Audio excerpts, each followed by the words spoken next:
1991 का साल, जब दो जर्मन हाइकर्स ने आल्प्स की बर्फ से ढकी पहाड़ियों में एक अजीब कंकाल देखा। प्रारंभ में उन्हें लगा कि यह किसी मृत व्यक्ति का शव है, लेकिन जैसे ही वे नजदीक आए, उनके होश उड़ गए। यह व्यक्ति कोई और नहीं बल्कि उत्सी द आइसमैन था, जो मानवता के इतिहास का सबसे पुराना मम्मी बना हुआ शव था। जैसे ही वैज्ञानिकों ने उत्सी को बाहर निकाला, उन्होंने यह जानने की कोशिश की कि यह कंकाल आखिर कितना पुराना है। रेडियो कार्बन डेटिंग से पता चला कि यह व्यक्ति 500 से 300 साल पुराना है, जो मिस्र के पिरामिडों के निर्माण से भी पहले का है। उसका शरीर और उसके कपड़े, जो बकरी और भेड़ के फर से बने थे, उस युग की जीवन शैली को उजागर करते थे। इसके साथ मिली चीजें भी अविश्वसनीय थीं। तांबे की कुल्हाड़ी, चाकू, तीर कमान और घास से बनी थैली, जो इस बात का प्रमाण थीं कि वह शिकार करने वाला एक सक्षम व्यक्ति था।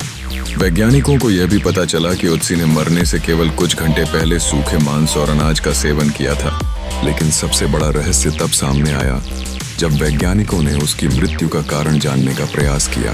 प्रारंभ में यह समझा गया कि वह बर्फ में ठंड से मरा होगा, लेकिन स्कैन से पता चला कि उसके कंधे में एक तीर फंसा हुआ था। इससे यह साफ था कि उसे किसी ने मारा था। उसके शरीर पर अन्य लड़ाई के निशान भी थे, जो यह दर्शाते थे कि वह किसी संघर्ष के बाद भाग रहा था। इतिहासकारों का मानना है कि उत्सी किसी जनजाति का सदस्य था जो पहाड़ों में निवास करता था। शायद वह किसी पड़ोसी जनजाति से लड़ाई में घायल हुआ और बर्फ में छिप गया, लेकिन ठंड के कारण उसकी जान नहीं बच सकी। बर्फ की मोटी परत ने उसे सुरक्षित रखा और उसकी मृत्यु को हजारों वर्षों तक जीवित रखा। जब वैज्ञानिकों ने उसके डीएनए का परीक्षण किया, तो यह भी दिखा कि आधुनिक यूरोप के कुछ लोग उसके खून का संबंध रखते हैं। इस प्रकार हम सभी के अंदर उत्सी की जान आज भी जीवित है। आज उत्सी इटली के एक म्यूजियम में रखा गया है, जहां लोग उसे देखने आते हैं और उसके जीवन के बारे में विचार करते हैं। उत्सी की कहानी हमें यह सिखाती है कि इतिहास कभी मिटता नहीं है।